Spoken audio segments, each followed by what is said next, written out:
brigade de Kër Massar feeñati na brigade de Kër Massar defati na li mu def tey jii nag mooy lan dossier boo xamante ni ñoo ngi ciy tudd le danseur qu'on appelle Ndiap Zo du nag affaire du góor jigéen waaye affaire de usage et détention de drogue la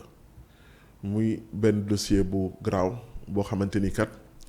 ginnaaw bi nga xamante ni brigade de Kër Massar dégg nañ leen lu bari ñu arrêté def enquête ba sénégalais yu bari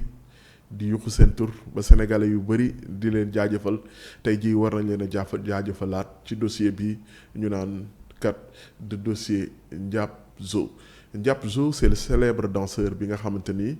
moo jóge woon ci Sidi Diop ñëw ci Wally Seck nekk un danseur talentueux nekk jeune ñu xam na ñi nga xam ne xam nañ ko mu daan avant muy nekk Sidi Diop sax daan na nekk ci ñi nga xamante ni ñooy Galago Boys quelqu'un bu yàgg ci milieu musical ci milieu showbiz bi suñu koy wax nag ñëpp xamoon ko avec une présence excessive ou bien même une bonne présence sur les réseaux sociaux léegi nag brigade de Kër Massar tey jii information génn na nekkat jàpp nañ danseur boobu ñu naan Ndiap Zo Ndiap Zo nag bi ñu ko waxee turam moo njëkk a génn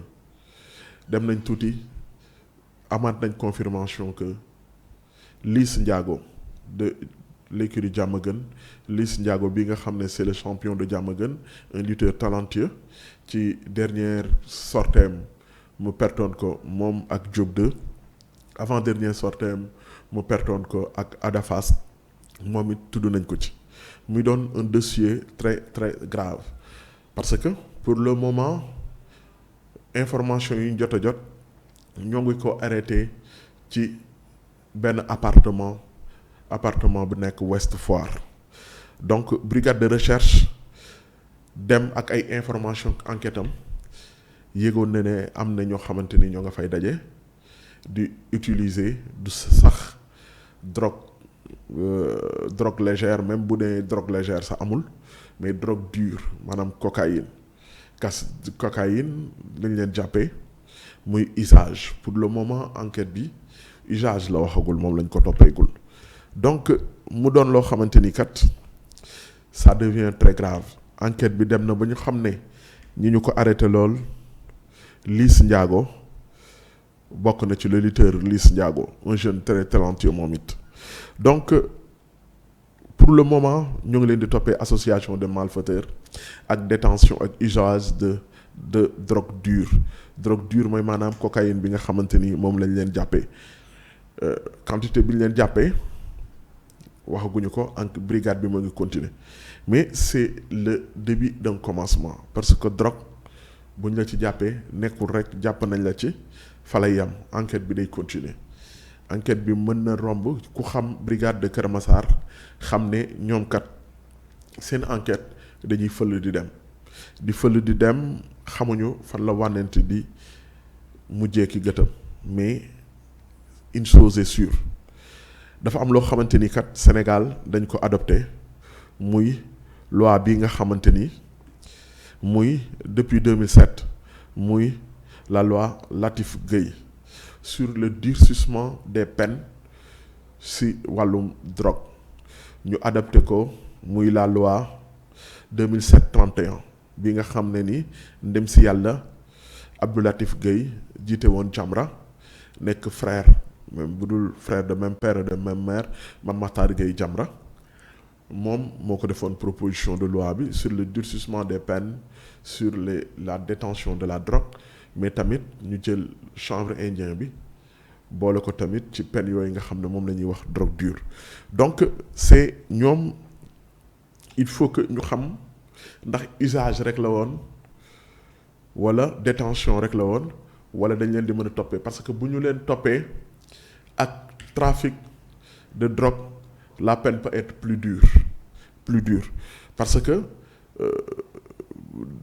ci alourdissement des peines de la drogue mën na dem de 10 à 20 ans parce que bokkul am na loo xamante ni moom la ñuy wax culture et production pour culture production fabrication extraction de préparation extraction et préparation de drogue maanaam drogue bi du génn noonu rek ñu bàyyi ko rek di ko utiliser am na nu ñu koy préparer ay substances ñu ci yokk bu ñu la jàppee ñu def enquête xam ne yow loolu nga nekkoon sa peine mën na dem de 10 à 20 ans de travaux forcés donc amende bi nag mën nañu jël xaalis bi ñu jàpp ne am nga ko ci ñu multiplier ko par 3 loolu mooy peine yi nga xam ne mooy ñëw ci culture bayum drogue production defar bi fabrication bi produire maanaam di ko nu ma ko mën a waxee di ko defar en chaîne di ko jaay fabrication bi ni ñu koy defaree ak substance yu ñu ci yokk yooyu yëpp bu ñu la ci jàppee mën na dem de 10 à 20 ans donc exportation ak importation transport international de drogue loolu tamit mën na dem de 10 à 20 ans travaux forcés égal li ñu la jàpp amende bi mën na dem ci li nga xam ne moom lañ jàpp moom nga ci am ñu multiplier ko par 3 amende bi loolu nag bokkul ak vente distribution achat détention ou bien transport bu drogue dure mën na dem de 10 à 20 ans loolu c'est juge bi moo koy déterminer amende bi mën na dem ci 2 millions à 10 millions de francs CFA donc dafa am loo xamante ni il faut que ñu xam ko et pas sur le même dossier mais on a appris aussi par information annexe que la brigade de Keur Massar arrêté na nangu na près de 92 kilogrammes de drogue de cocaïne on ne sait pas pour le moment on ne sait pas si c'est le même dossier oui ou non ñu bàyyi enquête bi mu wéyandi ñu xam ndax ci la bokk wala du ci bokk mais li ñu xam mooy ñuy ñaan yàlla sax yàlla na bañ a bokk ak ñoom loolu di leen ñaanal ci yàlla mu bañ a doon loo xamante ni kat mën na yegg ba foofu mais dafa am loo xamante ni il faut que ñu tirer ci leçon 92 kilogrammes yooyu nga xamante ni dañ ko jàpp comme trafic international de drogue de cocaïne muy même substance boo xam ne moom la ñu jàpp ak kii nga xam ne mooy Liss Ndiago sur le même dossier loolu bu fekkee suñ ci jàppee loolu trafic international de drogue la parce que 92 kilogrammes de drogue xamuñu ndax encore une fois c'est le même dossier mais pour la même journée on apprend que la brigade de Keur Massar arrêté na nangu na 92 kilogrammes de cocaïne trafic international de drogue loolu charge yi day gën a métti 92 kilogrammes de drogue c'est dafa bëri trop maanaam saaku 25 kilos yi nga am ci presque 9 sacs de 25 kilos c'est trop mais bon lii nag dafa war a yee ñu bëri surtout ñi nga xamante ni su ma ñëwee cas par cas même si le milieu est infecté le milieu est pourri il y a des gens yoo xamante ni kenn du leen dégg ci loolu mooy milieu showbiz kenn du leen dégg ci détention de drogue kenn du leen dégg ci usage mais bëgg bokk warul dugg jeune muy dugg ci yooyu noonu parce que da ngay dégg souvent surtout dans le showbiz ngay dégg nit ñu naan laan dafa xaw a dof temps yi dañ ko liggéey kenn liggéeyu ko ñu ci ëpp usage de drogue la kenn liggéeyu leen yàq deru seen wujj yaay yeeg yàq deru ki di déet ñu ci ëpp seen usage de drogue la ñàkk nelaw n'avoir pas une vie saine loolu nag boo amul une vie saine day répercuter ci sa cerveau ñàkk nelaw di drogué wu amul nu benn hygiène de vie yooyu lay indi ñu naan dafa dof ak dafa kii yu ci ëpp drogue la loolu je fais pas de personnification mais lu ci ëpp drogue la donc nekk ci showbiz da nga war a xam fan ngay dugg ak fan ngay fréquenter c'est très très important am na loo xamante ni day yàq carrière am na loo xamante ni ku la ci dégg xeeb la am na ñoo xamante ni vous avez une mission quoi qu'on puisse dire on peut beau parler quand on parle de Youssou Ndour liggéey na loolu ba doo ko tudd di tudd ci drogue yàlla na ko yàlla yokk sutura ci loolu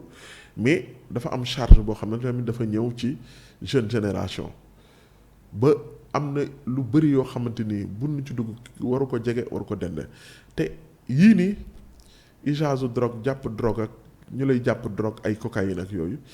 il faut éviter les interventions kenn du ci intervenir pour ñaanal njëkk diw ak comme ñaanal njëkk diw soo ci xamee nit ñu ne dañ ko ci jàpp il faut éviter les interventions donc s'agissant de Ndiap Zo man c'est quelqu'un que je connais depuis fort longtemps kenn xamagu ko woon loolu je l'ai connu ça doit faire mine de rien près de 10 ans il était très jeune donc loolu il faut vraiment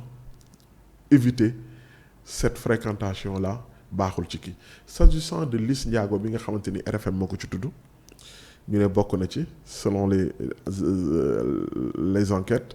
mais xam nga c'est très grave pour un sportif de haut niveau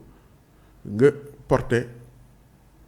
benn flambeau bu ñu naan jàmm gën ak ni mu mel nekk encore une fois la difficulté de la zone n'est pas une excuse du loo xamante ni daf ca tax ñu war la cee bàyyi wala déedéet c'est pas une excuse imaginez le promoteur su fekkoon promoteur jox na ko avance di liggéey jël ay millions jox ko ñu arrêté ko ak lii promoteur bi kat lan lay wax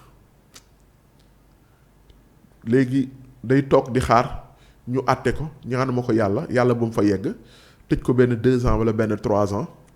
promoteur bi xaalis boobu nga xam ne dafa jugoon pour liggéey xaalis boobu mu perte ko wala mu toog di xaar xamul kañ ngay génn donc un champion am na loo xam ne kenn waru ko ci dégg kenn waru ko ci fekk day tax les promoteurs dañuy ragal jox la seen xaalis parce que ñii dañuy liggéey les promoteurs dañuy liggéey am na loo xam ne duñ ko def